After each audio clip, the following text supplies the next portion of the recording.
अस्सलाम वालेकुम students. Last जो वीडियो है उसमें हमने इलेक्ट्रोप्लेटिंग का टॉपिक जो है वो स्टार्ट किया था। वहाँ पे हमने सीखा था कि इलेक्ट्रोप्लेटिंग होती क्या है और इलेक्ट्रोप्लेटिंग जो है वो करते कैसे हैं, उसका प्रोसीजर क्या है, प्रिंसिपल क्या है। और एग्जांपल के तौर पे हमने इलेक्ट्रोप्लेटिंग जो की थी वो सिल्वर की थी। अभी ये मोस्ट इम्पॉर्टेंट क्वेश्चन है बोर्ड के हवाले से।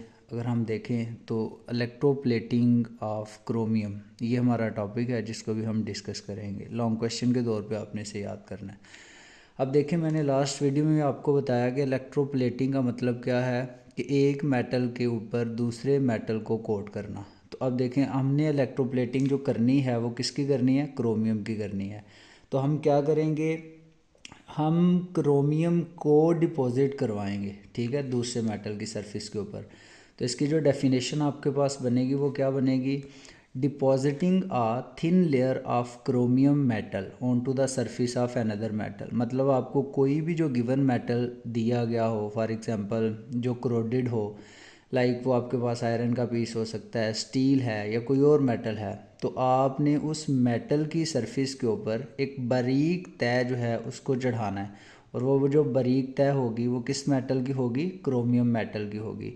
तो जब हम क्रोमियम मेटल की जो है एक थिन लेयर को डिपॉजिट करवाएंगे किसी दूसरे मेटल की सरफेस के ऊपर, तो उसको आप नाम देंगे, उस टर्म को आप नाम देंगे इलेक्ट्रोप्लेटिंग ऑफ क्रोमियम। तो सारा प्रोसीजर बेसिकली सेम है।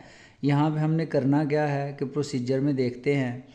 सबसे पहले जिस ऑब्जेक्ट को आपने जिसकी इलेक्ट्रोप्लेटिंग करनी है ना, उसे आपने डिप करना है। किस में डिप करना है? एक्वस सोल्यूशन में। और वो एक्वस सोल्यूशन क्या होता है? ऐसा सोल्यूशन जिसे प्रिपेयर किया गया हो वाटर में, उसे आप कहते हैं एक्वस सोल्यूशन। तो जिस ऑब्जेक्ट की इलेक्ट्रोप्लेटिंग करवानी है उसे आपने पहले नंबर पे क्या करना है? डिप करना है, ठीक है। और वो डिप कहाँ पे करना है? एक्वस सोल्यूशन में। और एक्वस सोल्यूशन किसका होगा?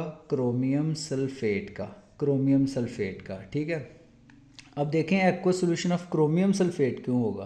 क्योंकि हमने यहाँ पे जो कोटिंग करवानी है वो किसकी करवानी है? क्रोमियम की। तो जो आपके पास इलेक्ट्रोलाइट होना चाहिए वो उसी के साल्ट का होना चाहिए ना। तो इस वजह से हम जो है क्रोमियम का साल्ट यूज़ कर रहे हैं। और वो क्रोमियम का साल्ट क्या है? Chromium sulphate.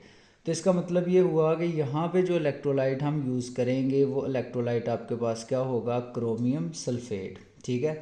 क्रोमियम सल्फेट को अब हम जो है अकेले यूज़ नहीं करेंगे, इसके साथ थोड़ी सी अमाउंट में जो है रिएक्शन को स्पीड अप करने के लिए जो है और ये रेजिस्टिव प्रॉपर्टीज़ को बढ़ाने के लिए हम जो है एक और इलेक्ट्रोलाइट, स्ट्रॉन्ग इलेक्ट्रोलाइट को यूज़ करेंगे। और वो जो स्ट्रॉन्ग इलेक्ट्रोलाइट है वो हमारे पास क्या है? सल्फ्यूरिक एसिड, ठीक है। तो आपने सबसे पहले प्रोसीजर में क्या सीखा कि जो ऑब्जेक्ट जिसकी इलेक्ट्रोप्लेटिंग आपने करनी है उसे डिप करना है। और डिप कहाँ पे करना है? एक्वस सोल्यूशन में। और वो एक्वस सोल्यूशन किसका है? क्रोमियम सल्फेट का, ठीक है। अब देखें, ऑब्वियसली बात है, अगर वो एक्वस सोल्यूशन क्रोमियम सल्फेट का है तो वो हमें आइंस भी देगा। और वो हमें आइंस कौन कौन से देगा? वो हमें एक आइंस देगा, ये क्रोमियम के आइंस बनेंगे, ठीक है। उसके अलावा यहाँ पे सल्फेट के आइंस बनेंगे। तो सल्फेट के आइन और क्रोमियम के आइंस जो हैं वो एक्वस सोल्यूशन में होंगे। इसके अलावा एक्वस सोल्यूशन, ऑब्वियसली बात है कि मैं वर्ड एक्वस यूज़ कर रहा हूँ। तो जब एक्वस यूज़ कर रहा हूँ तो यहाँ पे हाइड्रोजन आयन भी होंगे और यहाँ पे हाइड्रो ऑक्साइड आयन्स भी होंगे। तो आपने जो है जिस ऑब्जेक्ट को इलेक्ट्रोप्लेट करना है उसको aqueous solution of chromium sulphate में जो है वो क्या किया? डिप किया। दूसरे नंबर पे आपको मैं पहले भी बता चुका हूँ कि कैथोड वो ऑब्जेक्ट है जिसकी इलेक्ट्रोप्लेटिंग करवानी है, ठीक है। और एनोड जो है ये वो ऑब्जेक्ट है जिसको आपने कोट करवाना है। तो यहाँ पे हम जो एनोड यूज़ करते हैं वो एंटीमोनियल लेड है। हालांकि हम जो पढ़ रहे हैं टॉपिक, उस टॉपिक का नाम है इलेक्ट्रोप्लेटिंग ऑफ क्रोमियम। यानी कि आपके जहन में ये आना चाहिए कि सर आपने ये बोला है कि हम तो कोटिंग जो करवाएंगे वो क्रोमियम की करवाएंगे क्योंकि इलेक्ट्रोप्लेटिंग ऑफ क्रोमियम है। बट यहाँ पे नोड जो यूज़ कर रहे हैं वो एंटीमोनियल लेड यूज़ कर रहे हैं। तो स्टूडेंट्स आप याद रखें कि एंटीमोनियल लेड जो है ये बेसिकली एक अलाय है, ठीक है।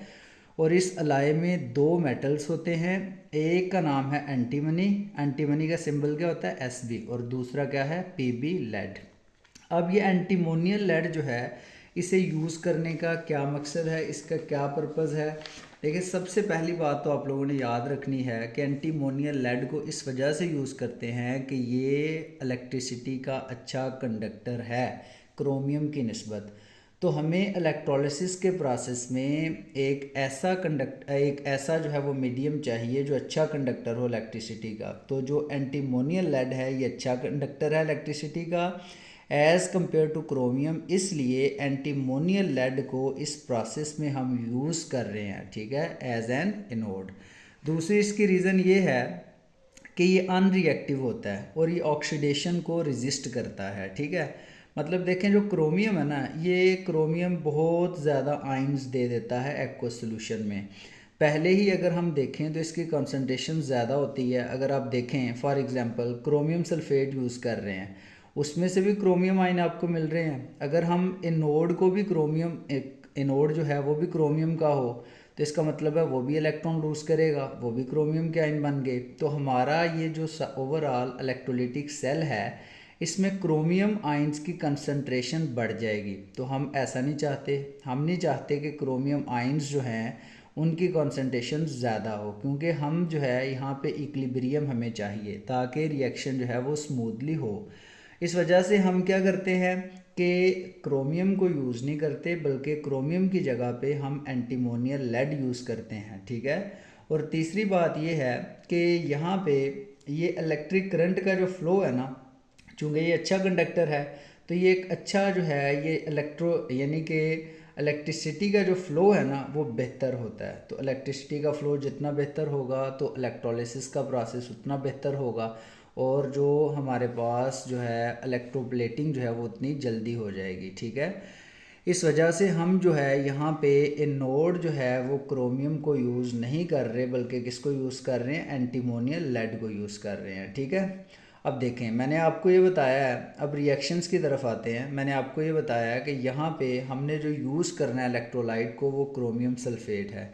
क्रोमियम सल्फेट का एक्वस सोल्यूशन है। क्रोमियम सल्फेट चूँकि एक साल्ट है तो साल्ट सॉलिड फॉर्म में होता है, उसका एक्वस सोल्यूशन है, मीन्स उसे मिक्स किया है किसके साथ, वाटर के साथ। तो एक्वस फॉर्म में ये अपने आइंस में चेंज होता है। ये जो हमें आइंस देता है वो क्रोमियम आइंस हैं, साथ में कौन से आइन हैं, सल्फेट आइंस हैं। ये कहाँ पे मौजूद हैं, ये हमारे पास इलेक्ट्रोलिटिक सोल्यूशन में मौजूद हैं, ठीक है। अब यहाँ पे आपके पास जो इलेक्ट्रोलिटिक सोल्यूशन है उसमें क्रोमियम आयन भी हैं, उसमें सल्फेट आयन भी है, उसमें हाइड्रोजन आयन भी हैं, और उसमें हाइड्रोक्साइड आयन या हाइड्रोक्सल आयन्स भी हैं।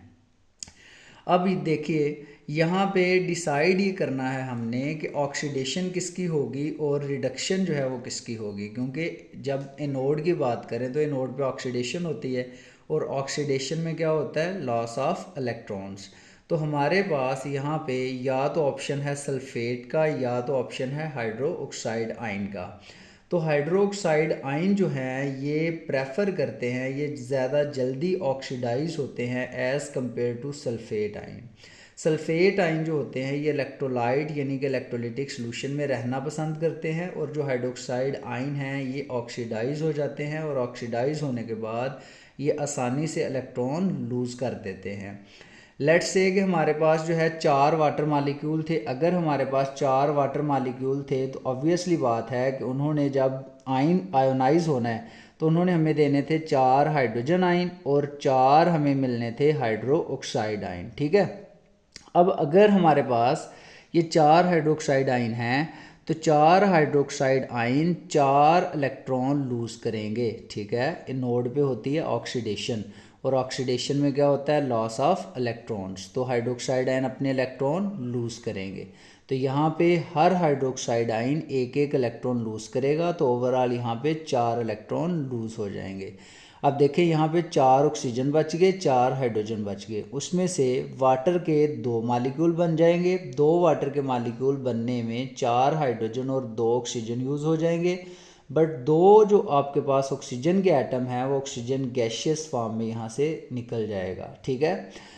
अब एनोड पे रिएक्शन मुकम्मल हो गया, एनोड पे ऑक्सीडेशन हो गई। अब हुआ क्या, यहाँ पे आपके पास जो ये इलेक्ट्रोलिटिक सेल में इलेक्ट्रोलिटिक सोल्यूशन है उसमें मौजूद क्रोमियम आयन है।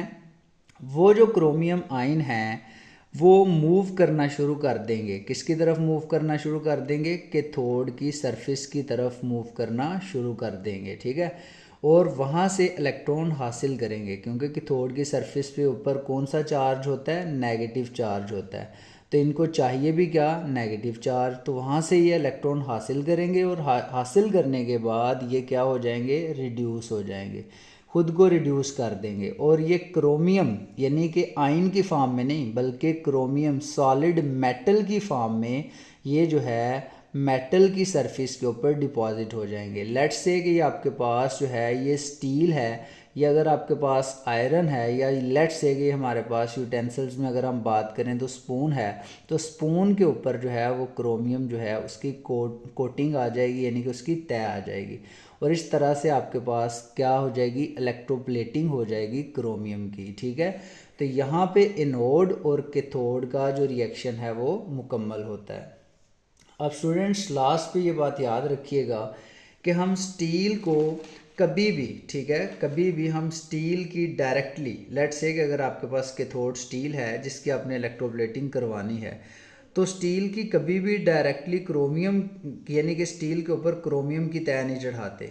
उसकी पहले हमने प्लेटिंग करवानी होती है, या तो निकल के साथ या तो कॉपर के साथ। तो अब ये जो निकल या कॉपर के साथ करवाते हैं ना इसकी प्लेटिंग, तो ये क्या होता है? निकल और कॉपर ये दोनों के दोनों इसे एडहेसिव सरफेस देते हैं, एडहेशन प्रोवाइड करते हैं, और फिर जाके क्रोमियम जो है वो डिपॉजिट होता है उस एडहेसिव सरफेस के ऊपर। उसके अलावा अब आपसे आपके जहन में सवाल आएगा कि सर क्रोमियम जो है इसके ऊपर, क्रोमियम जो है इसकी कोटिंग डायरेक्टली क्यों नहीं करवाते स्टील के ऊपर? तो इसकी सबसे बड़ी वजह ये है कि इसमें मॉइस्ट यानी कि जो है एंटर होने के चांसेस होते हैं। तो आपको पता है कि कुरैयन के लिए जो बेसिक कंडीशंस होती हैं उसमें मॉइस्ट है, ऑक्सीजन गैस है। इस वजह से उस चीज़ से अवॉइड करने के लिए हम क्या करते हैं कि क्रोमियम को डायरेक्टली कोट नहीं करवाते, बल्कि पहले जो है क्रोमियम की कोटिंग करवाने से पहले हम जो है वो निकल और कॉपर इन दोनों में से किसी एक मेटल की प्लेटिंग करवा लेते हैं। जब इनकी प्लेटिंग हो जाती है तो उसके बाद उसकी सरफेस के ऊपर क्रोमियम मेटल को जो है वो कोट करवाते हैं। तो इस तरह से हमारे पास जो इलेक्ट्रोप्लेटिंग हो जाती है वो किसकी हो जाती है? क्रोमियम की हो जाती है। यहाँ पे ये टॉपिक मुकम्मल होता है। होपफुली आपको इन सारी चीज़ों की जो है वो समझ आ गई होगी।